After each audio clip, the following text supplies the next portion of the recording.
All right, now I'm using that. Now I need to invite you. This was better. You were right. My apologies. It's all good.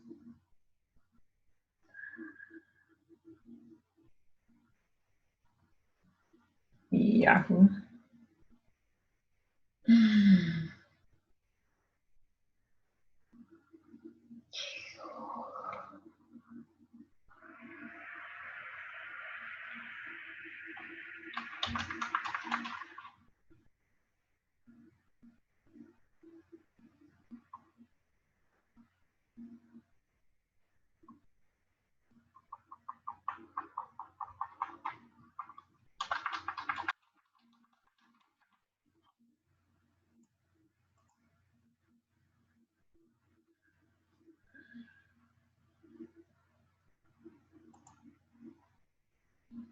No, what is the password?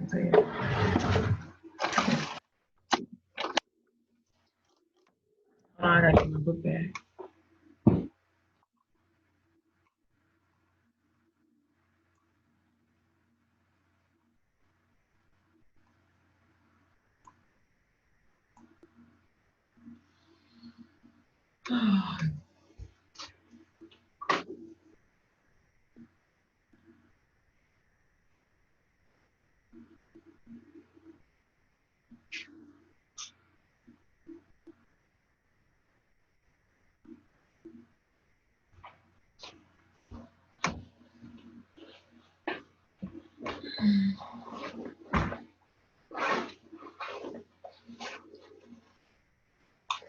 Literally have to write everything down. I can't remember it right now. So much going on.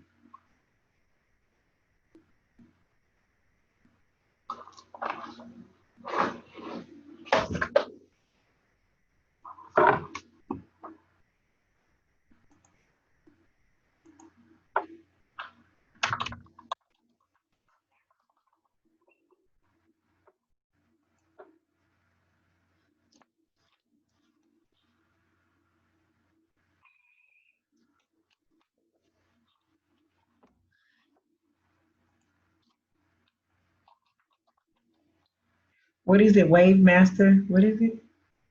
Yeah, wavemaster.ntr@gmail.com. NTR. Mm-hmm.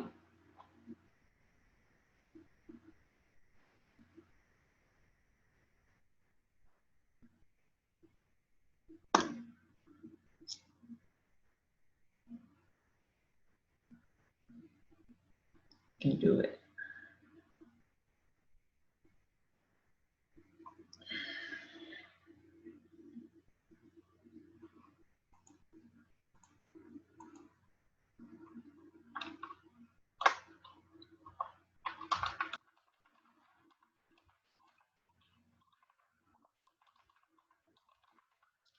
Wavemaster.ntr@gmail.com. Mm-hmm. All right.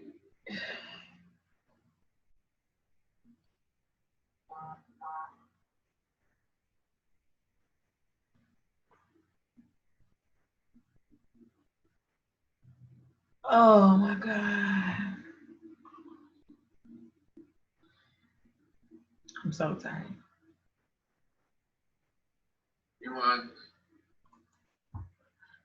Don't even bring it up. I'm just saying. All right. All right.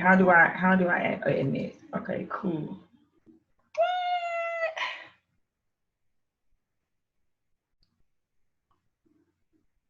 I really wanted to be mobile because I should get my paperwork. Good. Gotta turn your video on.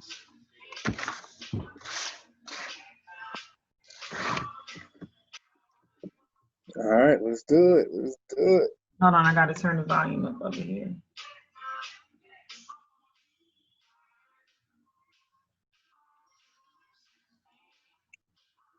Oh, it's all the way up. All right, so let me grab the paperwork real quick, okay?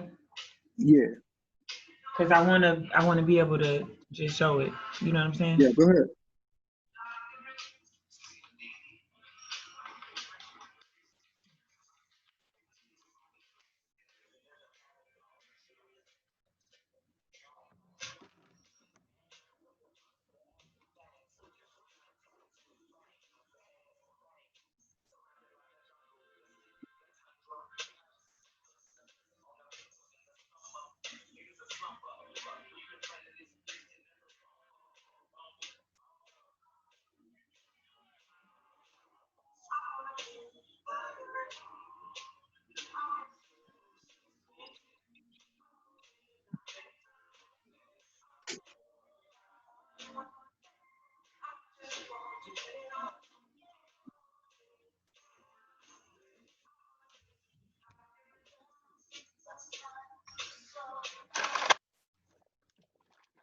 I'm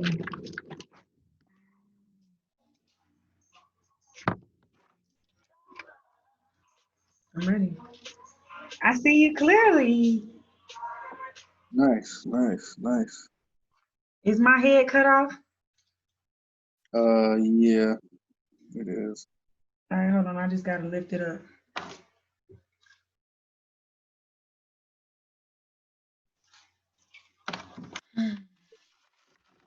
Now, what am I gonna use to do that?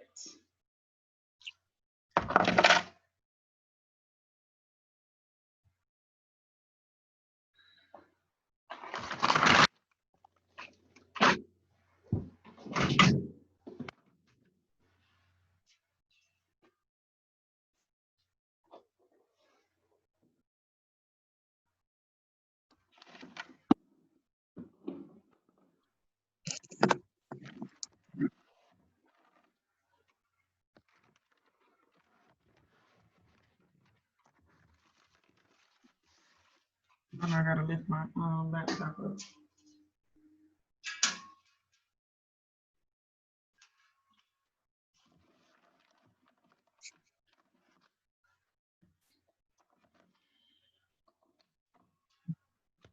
I am so damn hungry. That's crazy.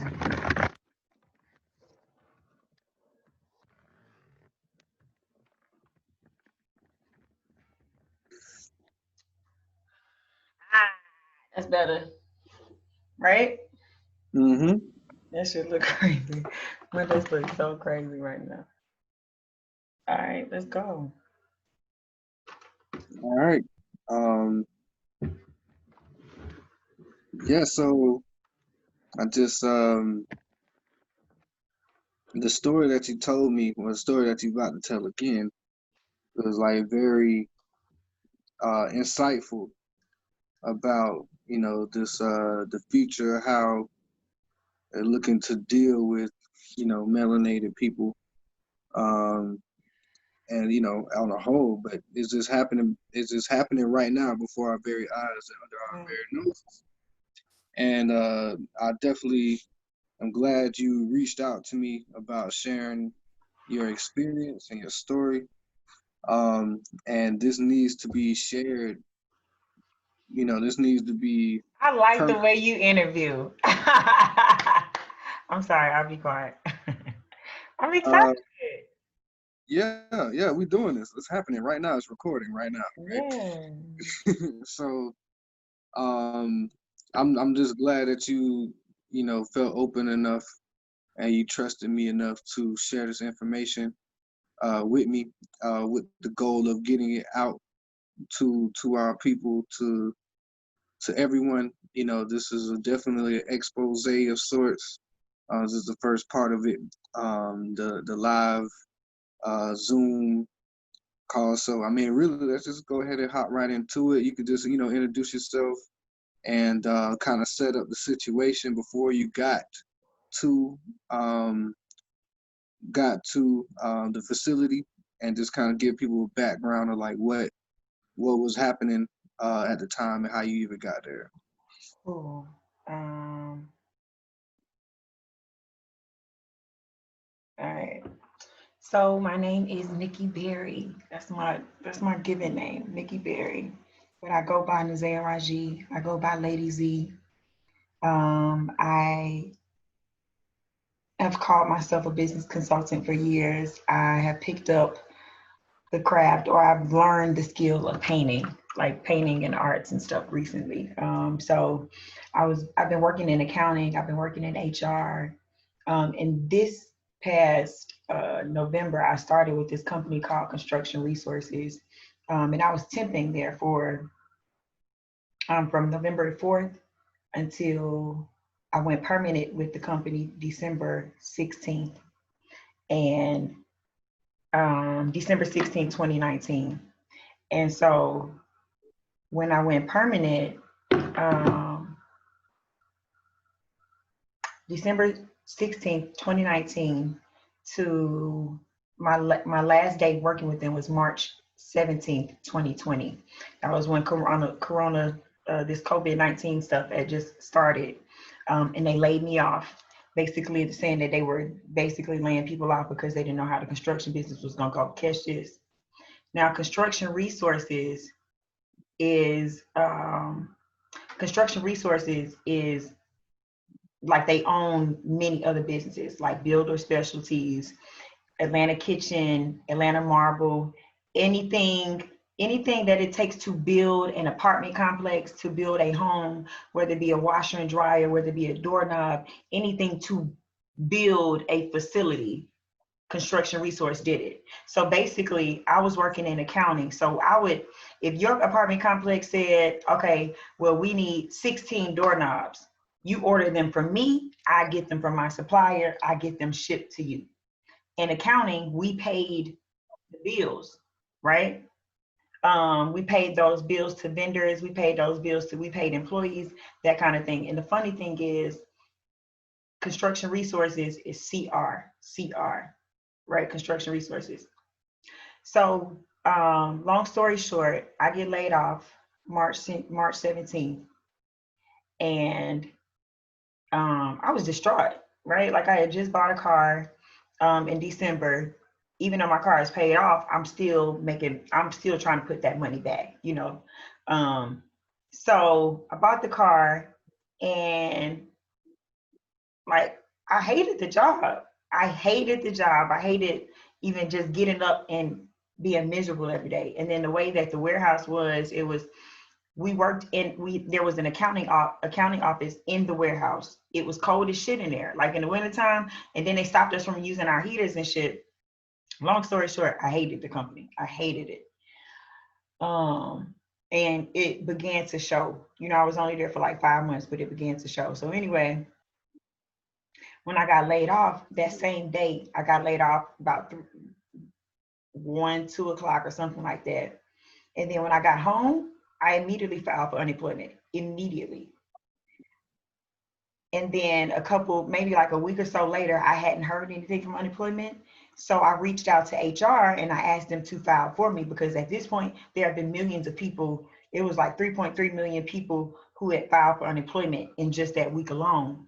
So I reached out to them and I asked them to file. They said, the HR told me that they could not file. All of that's in an email. They said that that's not their responsibility. Okay, cool. Well, then I get a letter a couple weeks later that says that my employer filed for me, right? And I'm thinking my employer filed for me. Now, when I filed where my address was at my parents' house. I got a letter saying that my employer filed, and they updated my address to be this address. Now, how did that happen, right? How you know I live here? Because I didn't tell y'all I lived here. My address said my mother's house. So that happened. Then so from 3/17 to 4/11, no money was coming in. No consistent money was coming in. It was like my business money, that kind of thing. I was getting nervous. You know what I mean? I was hella anxious. I'm like, what the hell am I gonna do? You know what I mean? And I try not to worry, you know what I'm saying? But naturally, it's like, Nah, I feel you. You know what I'm saying? And I got one son. So I was anxious. I was getting hella anxious. And then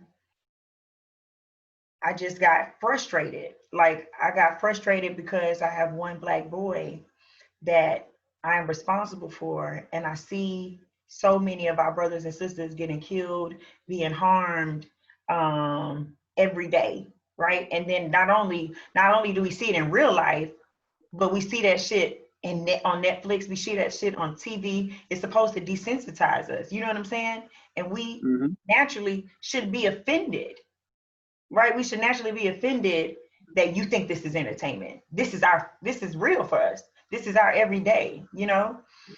So I'm silently just holding all of that in for a long time. And every day, like I generally don't even want to leave the house. You know what I mean? Like that's how uneasy it was. You know what I mean? So when I get to the point, I say, you know what, Ali, let's do something different. I said, today, let's just go and let's just paint something. So we go to Dollar Tree. This was like early April. No, this was end of April-ish, mid-April. I said, let's just go to Dollar Tree, get some paint, whatever. This is gonna be our little activity. So I took a picture of us getting ready to paint, right? Like, you know how people take a little selfie. So I took the picture to mark it. That's how I knew what date it was, right? So I marked it. Ali didn't like to paint, but I fell in love with painting. I fell in love with because it relieved my anxiety. Like I could take my mind off of everything else that was going on, just focus on my art, focus on what I wanted to create, focus on what I wanted to see, focus on the colors, focus on the beauty of painting, right? So I just kept painting every day. I kept painting, kept painting, kept painting, kept painting. And I started painting with spray paints. But when I started painting with spray paints, shit, my neighborhood is so busy. Like I live in a cul-de-sac. My neighborhood is so busy. I would be painting in my garage with the garage door closed, with the ventilation basically closed off. And I'm inhaling those fumes, not intentionally, but literally because the paint soothed me. Painting soothed me. You know what I'm saying? Paint soothed my anxiety. I started hallucinating, but I didn't know that I was hallucinating. So I had talked to my sister about getting a tattoo. I had spoken about whatever I wanted to do. I had been seeing things, literally seeing things before they happened. And I didn't know, like, it was like I was getting, you know how like those old TVs, when you click it, and then it's the static is popping. You can't quite make out the picture. You know that there's supposed to be a picture coming out, but the picture isn't clear. You remember those old televisions? That's what that shit was like to me. I knew what I wanted to do, but to you, it was like scattered. You know what I'm saying? My picture, what I was trying to portray was scattered. Not my paintings, but literally what I was speaking to you, or the manic part was I was cleaning up in spots, you know what I mean, and not finishing anything. So long story short, I got a tattoo on May 22nd, 2020. I got the tattoo, but by that time I had inhaled so much of that aerosol paint. The shit was so painful, like it was like I was like purging on the table. And it was crazy because I was speaking the things that I wanted to see happen. Like I said that I was gonna do a mural, I was gonna do a painting for some big ass artists, big rap artists. Yeah. And I physically still think, I still believe that. You know what I'm saying? So I spoke about a lot of things, and then there were people in the room that really were my reflections, but then that also kind of were guidances during the experience, if you get what I'm saying. Like everybody there was supposed to be there in order for me to hear and be clear right now. So I got the tattoo. 3 days later is when the incident happened with the police coming to my home. And my parents called, my mother called the police because it wasn't clear to her what was going on. She was scared. And I mean, that's just the basis of it. I've never had any like mental health issues. Of course, I've gone to therapy, but I've never had any mental health issues. This issue itself was a behavioral incident, a behavioral episode, a manic and financial stress episode. And I can show you that on the paperwork. And it was just so crazy to me that my mother said that she never gave the paramedics, she never gave the police any of my information. But when I got discharged from Anchor Hospital,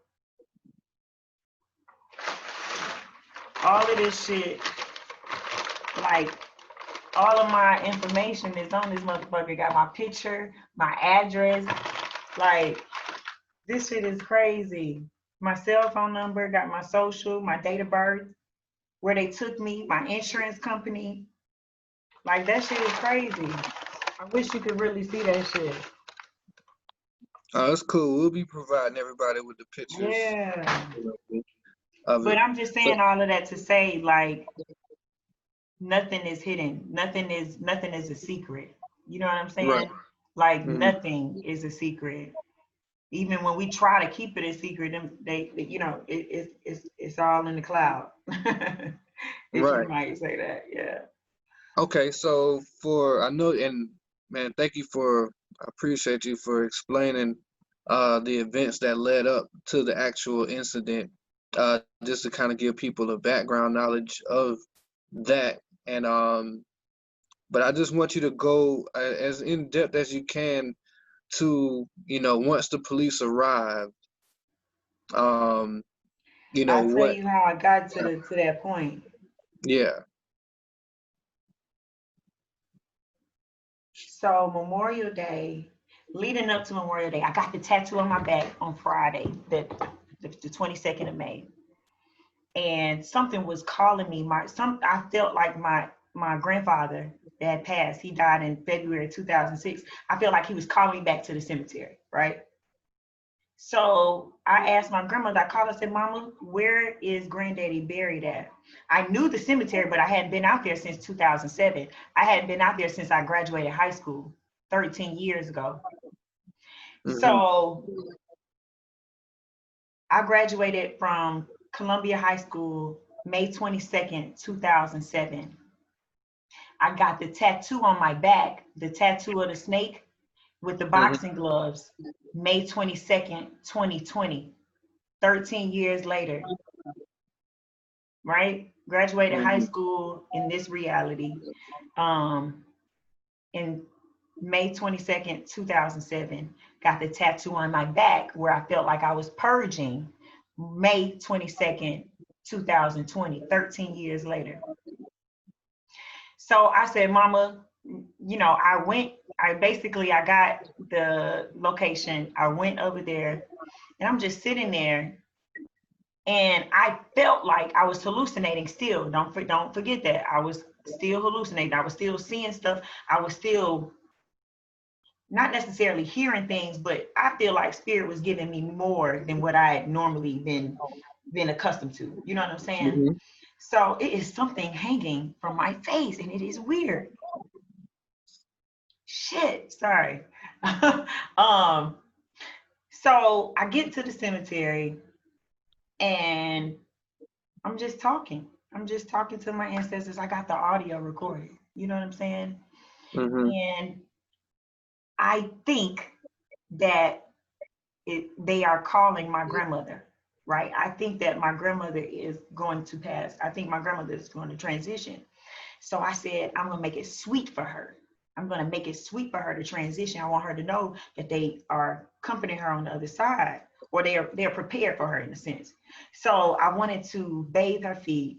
I wanted to, wash her scalp. I wanted to honor her, right? Because she's worked my grandmother was born in 42 and she's had a long life of ups and downs, of abuse and mistreatment, that kind of thing. So I just wanted to pamper her. I wanted to love on her. I wanted to honor her. And I just wanted her to know that she was appreciated, that she was loved, because it'll be a lot of times where she would call and she would want to talk and I don't want to talk. You know what I mean? I don't Hmm. want to talk. I don't want to be bothered. I don't want to be asked a whole lot of questions. And I would be not really dismissive, but I would push that attention away. You know what I'm saying? Hmm. So I just wanted to honor her. I left the cemetery on that mission. On that mission, I was telling everybody, my grandmother is going to pass. My grandmother is going to pass. That's crazy. Come see about her now. Like I done, I wanted her to pass in the comforts of my home. This is how bad the hallucinations was.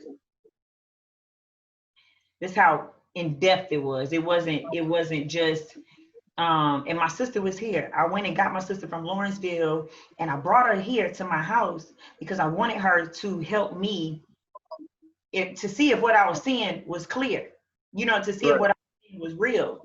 Check my temp, basically. And she kept saying, nah, sis, it's not gonna be, your grandmother's not passing. Long story short, nothing happened. Hold on. Sorry, 1 second. Peace. Yes, I'm up. I'm recording. All right, I'm gonna open the door. All right. Hold on 1 second. Pause the recording. How do I do that? You should be able to pause. Oh, pause. All right, it says it's recording. All right, cool. Yeah, so I took my sis home and I came back, but on my way back, I called somebody that was real close to me. And I was telling him, I said, this is what's going on. We are the Avatar, you know, and I was explaining to him, I was rambling, but I was telling him so many things. And I'm just like, I gotta tell you everything, but I can't tell you everything at one time. And I was freaking him out. So the next day comes, the next day goes, and I rise preparing for my son's birthday. My son's birthday was May 31st, but that day was May 25th. So May 25th, I was preparing, I was cleaning up. The bouncy house is coming. But the bouncy house wasn't ordered for May 25th. It was ordered for May 31st. I kept telling everybody, I am 6 days ahead of you. 6 days, 12 hours, and 47 minutes ahead of you. I kept saying that, I'm ahead of you, I'm ahead of you. Like when you get here, I kept telling my parents that when you get here, everything gonna be ready, but you just gotta get ready now because I'm already ready. Basically, like I'm here and you gotta catch up. You know what I'm saying? You gotta come to where I'm at. I'm preparing to wait for you to get to where I'm at. So just listen to me. I said, Mama, this is deja vu. I said, remember when remember in Don't Let Go? You know what I mean? Like remember when it was when Denzel Washington was in, what movie was that? Where he was solving the crime backwards? Deja Vu, yeah. I kept telling my parents that. They was like, oh my God, what the fuck is she smoking? They didn't say it to me, but they got spooked. I could tell in their voice that they got spooked, but I was calm as shit though. You know what I'm saying? I was calm as hell. Cause I was sure. And that's what was going on. Boy, don't you know, they call all of my, wait, hold up. I got on social media and I was sharing that shit with everybody. I'm inboxing folks, you know, come to Ali's birthday party. It's just gonna start at 6 today. Ali's birthday is May 31st. Today is Memorial Day. And the funny part is the grandfather well, not the funny part, but the irony is that the grandfather that was calling me back to the cemetery was in the military. My grandmother was in the military. My dad's sister, Auntie Janice, she died with breast cancer over her heart. She was also in the military. My dad was in the military. You know what I'm saying? So here it is, Memorial Day in the US. And I was being called by the people that served, right? My ancestors that had served, right? And I'm losing it. But prior to that, let me go back. Prior to that, my uncle had some things in my grandmother's storage. I brought those things into my house. And the goal was to eliminate my grandmother's storage bill. She had been paying that storage for 5 years. It was like $200 some odd a month. She had been paying that storage bill for 5 years. So we were thinking, let's get her out of there because that's over $8,000 that she had spent in the storage. Long story short, I bring my uncle's belongings into my house. that's when all this shit started to go crazy, right? That's when I really started hallucinating. That's when shit really was a whirlwind. Anyway, so my parents come, once I started posting that shit on social media, and I'm sharing it everywhere. Everywhere I can share it, I'm sharing it. I got this shit on a phone. I got this shit on a laptop. Another phone over here. That shit was looking so crazy. My house was looking crazy. So my parents came, my cousins came, my first cousins came. Boy, one of my aunts came. She is a nurse for one of the biggest hospitals in Atlanta. She came. She cried. She shed a tear. I took her in my bathroom and I showed her. I said, I'm cleaning up my mess, auntie. I'm cleaning up my mess. Like, I'm paying my debts. I'm straightening this shit up. And I kept telling my dad, like, my daddy was crying. I kept telling my dad that we supposed to be honoring auntie. We supposed to be getting that land back. Cause my dad's sister had a house in Florida, in Stark, Florida, that basically, I guess they got a second mortgage on it or something like that, and they didn't pay it, and the city took it, whatever. She lost the house. Well, it was a house that my grandfather, my dad's dad, had built for my grandmother and my dad now. So I was going to buy it. I'm determined to buy the house. I'm determined to get the land back. I'm determined that my Auntie Janice was talking through me to get these niggas together. You see what I'm saying? Like, because we do things, but we do things separate. We don't really work together as a unit. You see what I'm saying? So I just thought all of my ancestors was pulling me to the cemetery so I could bring everybody together. And so that my grandmother would transition smoothly, because everybody else, all of my other ancestors, they died in disease with cancers and different ailments and all this other stuff. I thought that they was telling me to help her pass in ease, but also to bring us closer together, the rest of my living family closer together. Paramedics come, I'm out there showing my ass. I let them check my temp. I let them check my my oxygen levels. I let them do everything, but I just told them, you can't come on my property. You know what I'm saying? I got neighbors to the left of me, that's black men. I got neighbors to the right of me, that's black men. You can't come on my property, especially not the white people, because I'm mad as shit. I'm mad as shit. I'm sick of y'all. Y'all can't come down my street. And I was just talking to them like that. The paramedics, the officers, I was dead serious. And I got the damn police, and I gotta do that. I gotta get I got the case number. I gotta get the record. Cause it's on the record. You know what I'm saying? When they took me in, it's on the record. Long story short, I answered all the questions. My mother's, once the paramedics came, they checked me out. They knew that I had seen a therapist before. So, and I had been going to Emory Healthcare since 2013 when I was carrying my son. So they go back through my records. This is all in the same moment. I'm cleaning up the house. I want them niggas to go. I want them to leave my space. I want them to go where they came from so I could focus on getting prepared for the birthday party that's happening at 6 o'clock. So, is it still recording? Yes, I just muted myself real quick. Okay, now you good. I just wanted to make sure we cool. It is. So, long story short, I answer all their questions or whatever. I come in the house, I close the doors and stuff, and the police start coming. Now they got the fire truck, and I live in the cul-de-sac. So you basically got the whole, my neighbors couldn't really get down the street to their homes. They got the whole thing blocked off. When I seen the police come, I closed up all the windows. I locked the doors because I had the house kind of like, I had my doors open. I had everything open, the garage open, everything open. I closed everything.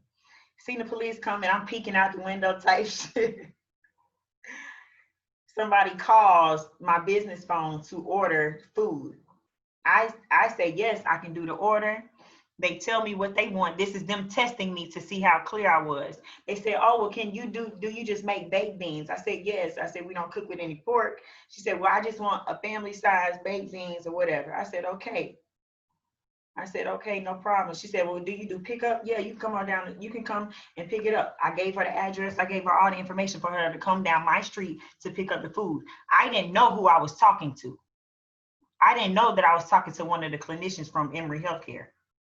I thought it was somebody that had seen one of my advertisements, somebody had seen one of my posts and wanted to purchase the food. Because I had been posting, like, you know, my sales. I had been posting different advertisements for my meal prep service. And I remember the phone number was like 678-924 something, something, something. Come to find out, when the person comes, I direct them to the house. It was like, oh, it's a lot of police out here. I'm like, just come down the hill. They're not gonna bother you. Just come down. I said, where the police are, that's where you're supposed to be. Just come on down. You're gonna smell the lemongrass. I kept saying, you're gonna smell the lemongrass. You're gonna smell the lemongrass. You're gonna smell the sage. But I'm trying to get the niggas out of here. Oh my goodness, that is something. Anyway, long story short, it was the clinicians trying to see how clear I was. So my cousin comes to the door. My first cousin, Steven, he's a makeup artist, a celebrity makeup artist. He came to the door. He said, sis, they just want to ask you a couple more questions. Come on out and talk to me. He was supposed to come in the house. When I went outside, he went in the house. He came in the house to check to see what I had prepared. Because if it was the right ingredients, you know I'm clear. If it wasn't the right ingredients, I'm confused as shit. It was the right ingredients. I had baked beans in there. I had some ground turkey in that thing. I had the seasonings. I had my herbs on the counter. You know what I mean? I'm cleaning dishes at the same time, because that's how we learn. We learn we're supposed to cook and clean at the same time. So I go outside. I go in and answer their questions one more time. But this time when I go out,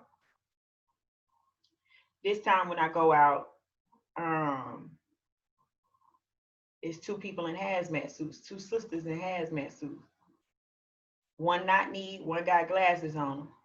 And I'm standing like this here. I'm like this. I'm like this right here. Right? Because I want y'all to hurt. I'm telling you like this. Hold on one second. Let me do it. Yeah, so I'm like this, hands in front of me, just like this. And I'm answering your questions. And then I tell them, I said, step into the light, right? I just want to let you know that this call is being monitored and recorded. Step into the light. I was guiding them to where I was in the driveway. So I made sure that it was in the camera view, my security camera view. Well, I did that. They said, okay, that's fine. That's okay. You know, they stepped into my view. They stepped into the camera view. I just wanted to make sure that shit was recorded. Now, the whole time I'm talking to the clinicians, the police are over there. The paramedics are still here. My mother and my stepfather are here as well. So, I think I put my hand, like after I answer your questions, what's your name? Nikki LaShawn Berry. I give them my date of birth. They asked me what today was. I told them today is May 31st, 2020. I said, but you think it's May 25th, 2020. You think it's Memorial Day. This is how I'm doing it, just like this. Like I'm talking to you like this, because you the one that's slow, not me. You slow. So answer all their questions. And like they asked me like who my people were, you know, did I recognize who my people were? Did I know my parents' address? They asked me a whole bunch of shit. I can't remember, you know what I'm saying? But they asked me a whole lot of shit to see if I could identify what was real to them and what I was seeing, right? Or what I was experiencing. So I answered all your questions. Now I'm like this. Now what is it? Now y'all got to go.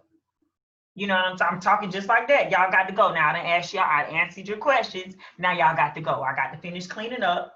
I come in the house. I'm cleaning up. They still outside. Y'all not leaving fast enough. I'm getting angry. I'm getting angry because I feel like y'all out there plotting. You know what I'm saying? The paramedics go away. I see paramedics go away. I see the clinicians stay. I see my mom and them talking to the clinicians. And then I see the officer still there. So I release. I go to the garage and I open the garage, and I'm starting to throw shit away, right? And this is the way I clean up. I take everything out the room, and I only leave the stuff that I know that I'm gonna keep, or I only bring back the stuff that's good, that I'm keeping. Everything else I'm leaving. I'm discarding. So I had some cardboard boxes. And the reason I had the cardboard boxes, well, shit, I didn't have the money to get canvases. So me and my nephews and my son, we were going to paint the cardboard boxes and cut them into different shapes and shit. That's how we was going to make our art, because Ani didn't have the money for canvases. So I'm throwing this shit away. I got my earbuds in. I think I got my music on. Some kind of way, I'm hearing some music.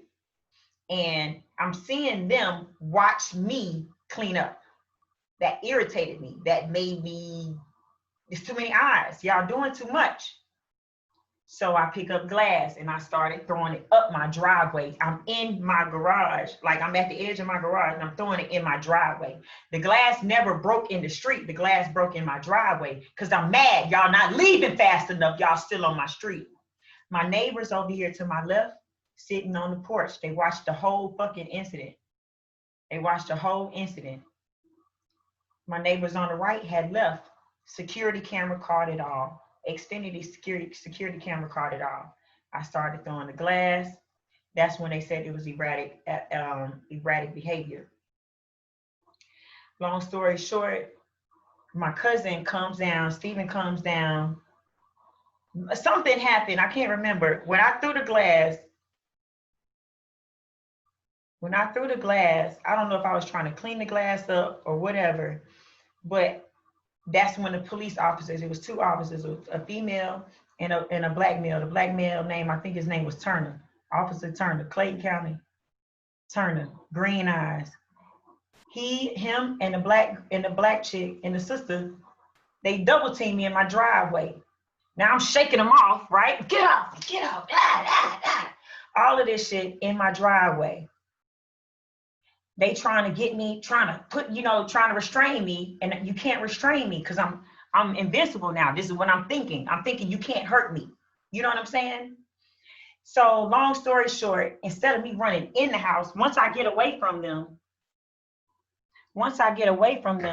instead of me running, like I was in the middle of the driveway, instead of me running in the house, I ran toward the street because that's where my mama and my stepdad was. They was just standing there watching. So once I shook them off, at the end, I realized, like in the middle of that, I realized that my neighbor over here in the greenhouse is watching. I also realized that I remember that my camera is watching. So now that's what made me feel like shit. You know what I'm saying? Like y'all trying to restrain me, I'm not gonna let you restrain me. So I get to the point where I get to the top of the driveway and I just stop. I let you get me, right? And now I'm like this. I let you get me. You still trying to be tough with me. You still trying to be rough with me. Now by this time, once you get me to the police car, now you done busted my mouth, right? You done busted my mouth. You done got these cuffs too tight. I'm screaming, I can't breathe. I'm screaming Taj Bayou. I'm screaming Big Killer Mike. I'm screaming Big Boy. I'm keep screaming, I can't breathe, right? And then I gotta talk. My parents my parents are scared. And I realize that they're scared. And when I tell them, I said, Ma, look at my mouth. Ma, look at my mouth. Me and the dude that I was dealing with, we got into it at my parents' house last August, tussling, like, cause he was trying to take my computer, tussling. We wasn't fighting, but basically he was trying to get out the door. I wasn't trying to let him get out the door with my computer. And we tussling and my mouth busted open. My mouth was bleeding. And I told my mother, I said, Mom, I did this last year. We did this last year. Busted, got my mouth busted last August, right? I said, I'm coming back. I'll be back. I will return. Like I'm talking to them as if I was Jesus Christ, because in my mind, all my parents understood was was Jesus. All they understood was biblical speaking. So I had to speak to them because I saw the fear in their face. I had to speak to them as if this is what I thought. I had to speak to them as if I was Christ and I was coming back. Because a lot of times our brothers and sisters don't return when they go into police custody. You know what I'm saying? Now you got me in handcuffs and I'm speaking to you like I am the Christ. You understand what I'm saying? My word will not return unto me void. I am the beginning. I am the end. This is how I'm speaking to you because I got to make my mother was so scared. My stepfather was so scared, and he's a quiet man, but he's a big, quiet man. And my stepfather told me a story one day. He's from Jasper, Texas. He said that when he was young, he had cut his hand to the white meat. Like it was just flesh hanging out. And he said they sewed it up, no medicine or nothing, in the back of the hospital. He wasn't allowed to come in the hospital. They was outside. So I said, Papa, you know, I'm saying, look at the blood. You know what I'm saying? They done cut my wrist open, my mouth is busted. And then I'm screaming in the police cams, in their little body cams, brother, this how you treat me? You know what I'm saying? Like I'm challenging you, brother, that this is how you treat, this is how you treat your sister. I ain't did nothing to you. I threw glass in my own driveway. I'm kicking the shits just like this right here. Long story short, get in a police car. I'm talking to the officer. I said, brother, when you get home to your wife, don't treat her like you just attack me.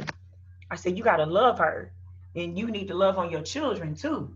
I said, y'all supposed to be here to protect us, not to be roughing us up, not to be helping them with their cause. You know what I'm saying? Not to be helping them kill us and harm us. You right. And I kept saying, green eyes, man. I said, brother, you know how to treat me. And all of this shit is on the body cam. All of this shit is on recording. All of this shit is on the case.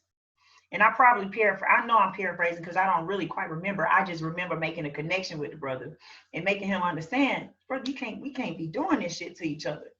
Y'all supposed to be protecting us. And I kept calling them crackers. You know what I'm saying? I kept saying them white folks. I kept saying not racial things, but just the negative of white people, right? Like I was acknowledging that they are harming us, they are hurting us, and you, brother, are helping them hurt us when you are attacking me. When you are attacking somebody that looked just like you furthering the cause. Long story short, they transported the police officer Turner, I believe that's his name, transferred me to Anchor Hospital, Southern Regional, the psychiatric ward or whatever at Southern Regional. I'm seeing people in there that's just laid out, the sheets draped over them, over their head. I said, y'all just leaving these people like this? Now I ain't in no cuffs or nothing. Y'all just let these people just lay here dead. I'm speaking just like this. I'm clear as day. Clear as day. People laying in the hospital, covered up. Now, I don't know if they covered up because they dead or if they covered up because they cold. But at that time, I wasn't cold. I was not cold. I think I was running off of adrenaline, but I wasn't cold. So you put me in this room. I tell you, I'm not changing clothes until you get Taj. Until you get Taj on bail, I'm not changing clothes. I'm not doing nothing until you contact my people. I said, I'm not doing nothing until you contact Ashay Waters. And the people, they kept telling me that they was going to contact them. I didn't know the phone numbers by heart. All I knew was Facebook. Get them on Facebook. Get them on Facebook. Get them on Facebook. I kept telling the nurse, I'm not putting on nothing until you get me them two people or get somebody in here that know. I said, I need to contact my mother. I need to let somebody know that I'm in here. They would never get me to a phone, nothing. Then they now, since I'm resisting, I'm saying you can't touch me, you can't do this, da. Now you got to shoot me up with shit. So now, two black men come in there, they put me in a padded room. They restrained me, all while this mean ass nurse, because I told her white ass she couldn't touch me. Anyway, they pumped me with some shit that made me real chill. What was the name? You know the name of and where did they put it? It was in my right arm. They restrained me in the chair. They restrained me, shot me with something, and then they put me in the, I don't know if they put me in a jacket or not. I can't remember. Yeah, they put me in a jacket. No, they put me in another room. I think they put me in a fucking jacket. I can't really recall. I remember being transported by the paramedics from the shot. I remember drifting off. Next thing I remember, getting into the ambulance on the stretcher. But I kept saying my back. I remember, I think my back was burning or something, like down my spine. I just remember my back aching and I was on the gurney in the back of the ambulance, and the ambulance was taking me to Anchor Hospital. I had no idea where I was going. I had no idea how close I was to home. I live in Rex. Anchor Hospital is in College Park. Is literally across the street from the Atlanta Hartsfield Airport. If had I known I was that close to home, I would have escaped that motherfucker. I would have tried. I really would have tried. But that's what led up to that motherfucking shit, man. That's what led up to that shit. Okay. Now that was I'm glad you were able to be as vivid as possible. I'm glad you was able to give some context and some background information to it, because that's very, imperative to, like, when we get to our solutions. You know what I'm saying?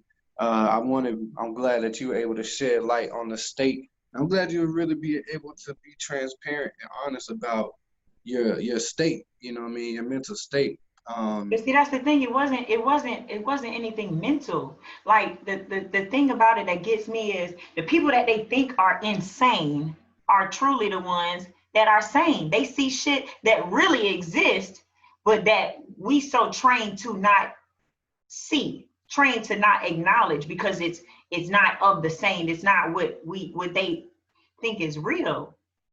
And if we see angels, if we see spirit, if we can be guided by spirit, by consciousness, then why is it that's why they give you medication to dull your senses, right? That's why when I resisting, then you had to use your physical force to control me, because I'm thinking. Then you shoot me up with some shit, you shoot me with chemicals, right? So that now my spirit has to relax, my body has to relax. And then I'm only 120 some odd pounds, and you got these big ass brothers holding me down. And I said, brother, you gonna do this to me? Brother, you really gonna do this to me? I'm 120 some odd, I'm talking mad smack. Like, you really gonna do this, brother? And then I just let go, I relax. Because at this point, I can't fight off 180 plus pound men, and I'm 208. Like they probably was two something, at least 205, 220. I'm 120 pounds. I can't do shit with that. So I just let it. I gotta let it. Otherwise, I'm straining. You know what I'm saying? So I don't think that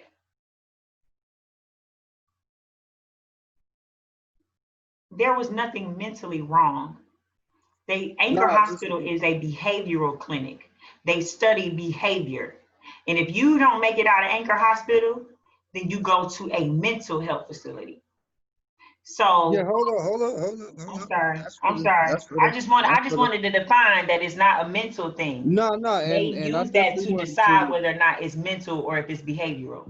No, you good. And I didn't want to. I guess I was just more alluding to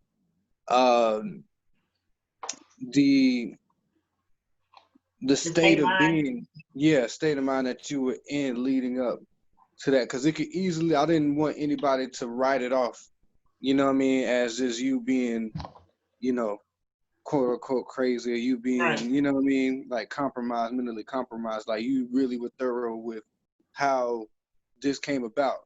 And, anybody who, if you know what I'm saying? Like, the people who are listening to this, who understand, they're like, okay, she was really opening up. Her energy, you know what I mean, was really opening up. She was channeling, like you say, you was channeling family members. You was 6 days ahead of people. Like, you know what I mean? That's that's not anything to be taken lightly if you truly, you know what I mean, know what's going on out here. So it's definitely, but it still takes a certain vulnerability, you know what I mean, to tell that, express that truth, you know what I mean, with people assuming this and that and, you know, whatever. So, I I forgot to think, tell you. I forgot to go ahead. tell you. So the week before I got laid off March 17th. That week, I had gone to urgent care and I was like, shit, I'm gonna just get an allergy shot because I felt my sinuses draining. They Mm-hmm. tested me for the flu and they tested me for strep throat. They told me that I tested positive for influenza A. I forgot that. They told me that I tested positive for influenza A. Gotcha. All right. So I never felt bad. Like for that whole week, I never felt bad. I never got sick, but I stayed home anticipating that I was going to feel bad. Right? Like I done got my herbs, I done got my ginger, I've gotten all of my everything that I need to heal myself, bay leaves. I've gotten everything I need to heal myself when I started getting sick. But I never Right. got sick. I never showed no influenza A. Long story short, I got the antibodies. Mm-hmm. Antibodies for influenza A. So that led up to the whole thing. That led up to the COVID part. Okay. Okay. So I think that, you know, this is a good entry point. It's like the part one, right?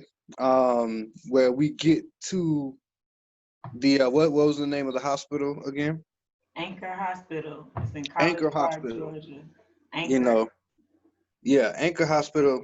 And I know from even what you told me about that, that's gonna get very interesting about what you saw there, what you experienced while you're in there.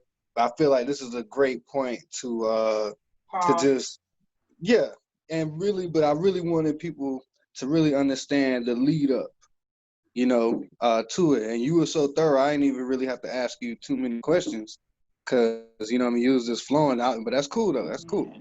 Um, you know, but I really want people to like, because once you tell the story about how you know, what you saw in Anchor Hospital, you know what I'm saying, like. You know, once you start telling people what you saw, you know, and really, you know, it's going to turn some heads. You know what I mean? So I want us to just really be thorough about, you know what I mean, Yes. what led you up to get there? What type of behavior led up to you even being, you know what I mean, admitted to that, you know, from a spiritual side, from a mental side, from a physical side, what was going on, you know? And I feel like that's going to be vital for the next part, you know, of the of the expose. You know what I'm Yeah. saying? So Yeah. now I appreciate you, sister. You know what I mean? You are shedding light on some things, and you'd be surprised at how many people would possibly relate to some to a lot of the things that you were saying about just the the road to Anchor Hospital. A lot of people have traveled parts of that road, you know what I mean, before. They may not have made it all the way to Anchor Hospital, but I'm pretty sure a number of people have gotten, you know what I mean, to a certain point. So I really thank you. You know what I mean? It's an honor to work with you and to get this story out, because it means something. We need to hear it. We need to express it. Other people need to express their stories. You know, as a people, we really try to like hold things in, try to deal with it ourselves. Feel like we're alone out here in this world, but we're really not. We all kind of going through the same thing to some extent, you know. So these stories need to be told. These stories need to be heard, and you know, this wisdom going into the future, this wisdom needs to be adhered to. You know what I mean? Somebody else is not going to go to Anchor Hospital because you're telling your story. You know, and as long as that's happening, and we, you know, we all can move on one accord, and we can all see how we can need to move in the future, what's being planned out for us, you know what I mean, in the very near future. If they try to direct more and more people to go down this behavioral study, I just wanna mention this one part before we kind of conclude. I apologize for interrupting you, but I don't want no, to go ahead. forget. Um, in the experience of being in Anchor Hospital, I learned that when I go in there, I don't see protesting. I don't know none of that's going on because I don't watch television. I don't entertain the news. But I learned that the people that are getting picked up, the protesters that are getting picked up, that they're getting 90 days in the facility that I was only in for about 6 days. They're getting 90 days probation for protesting, for resisting the police, for basically being resistant. You know what I mean? For deciding I don't want to go along with this doing. Now they're getting 90 days in a facility that I was just in for 6 days. Okay, So I really just that's want to, I just want people to know that, like, it's about something. It's not just an isolated incident. It is right, really about right, something. right. There's a systematic approach that they're taking to this. And I'm glad you touched on that. And that's gonna be a part of, what I mean, another part after you tell about your experience. We're gonna be looking at, what this really means for our society, Yeah, for our people, and and solutions to combat it. But yeah. that was definitely a golden nugget that you just threw in there, because that's very true. Even as they starting to, and it's crazy that you don't even see a lot of these protests and stuff on TV anymore, It's because right? they're shipping. A lot of these people that they saying is protesting in Atlanta, these niggas ain't from here. Exactly. These niggas being bused in here. These niggas being transported here. Mm-hmm. Crisis actors. Paid You know what I'm actors. saying? Mm-hmm. Paid actors. But I want to, like, we're gonna get into that. You know what I'm I'm saying? I sorry, it's want this making me first part. angry. I'm No, getting you a little, good. I'm You just good. getting, Cause it's I'm a little Nah, turned because I'm up. passionate about it too. But I want this first part. I want this first part to really sink in with people. You know what I'm saying? Your whole behavioral, spiritual, state that you were in leading up to this crazy place that you're about to, share about um in our next session. It's gonna really be wild. You know what I'm saying? This is the thing that she saw. And you looking at a true warrior, you looking at a true Tell them. survivor, She went in Yeah. there and she, she fought for her A lot of sanity, people fought not for her coming life. back. A lot of people not coming back to their families. Exactly. She was able to come back. So y'all stay tuned. This is just a part one. Thank you, Nas. You're definitely a true queen and a true warrior. And again, it's an honor for me to be able to even uh, help you, get this out, to cover this story or whatever. So, if you have anything else to say, Nope, I'm excited. That's all. all right, awesome. All Very right, well, this good. is part one, um, of the expose file for, um, Oh you man. know, this the one of the systematic approach to the mental health Yeah. uh industry that they're looking They're trying to to declare us mentally unstable so that way we can't vote, so that way we can't be recognized as a human fucking being. right. They already don't want to recognize us that way. All right. Well, I think we good for part one. All right. Thank y'all for tuning in. And then be on the lookout for part two. We're gonna dive into it, and you can really get to the meat and potatoes of, not even meat and potatoes, but just get into the nitty and the gritty. You know what I'm saying? Get Yeah, the yeah. so. All right. Well, yeah, you can start recording now. All right. Good.